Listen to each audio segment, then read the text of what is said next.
জীবনের সবচেয়ে বড় কথা হলো মর্যাদা বোধ। শ্রীরামচন্দ্র চরিত্র বিশেষ কেন? মানে আমরা ছোটবেলা থেকে পড়েছি শ্রীরামচন্দ্র মর্যাদা পুরুষোত্তম, তিনি পুরুষ শ্রেষ্ঠ।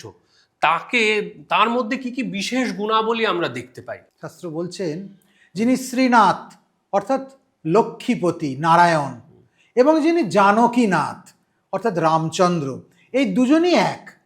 যিনি নারায়ণ তিনিই রাম, কিন্তু তথাপি মম সর্বস্ব রাম কমললোচন, কিন্তু তবুও আমার সর্বস্ব ধন শ্রীরামচন্দ্র।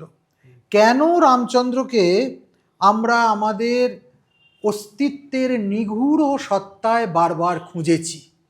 কেন রামচন্দ্র মর্যাদা পুরুষোত্তম? দুটি পুরুষকে আমরা দেখি, একজন শ্রীকৃষ্ণ, অন্যজন রামচন্দ্র। একজন ত্রেতা যুগে এসেছেন, অন্যজন দাপরে এসেছেন।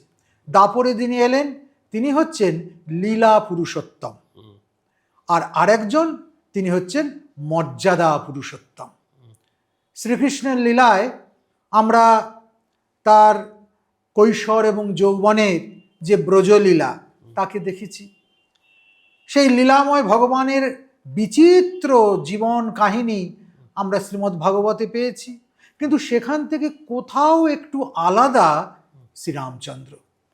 রামচন্দ্র মর্যাদা পুরুষোত্তম, আর জীবনের সবচেয়ে বড় কথা হলো মর্যাদা বোধ।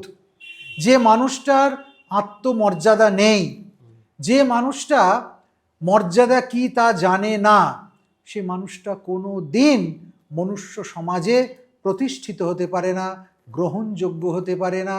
তার কীর্তি কাহিনী মানব মননের কখনো পাথেয় হতে পারে না।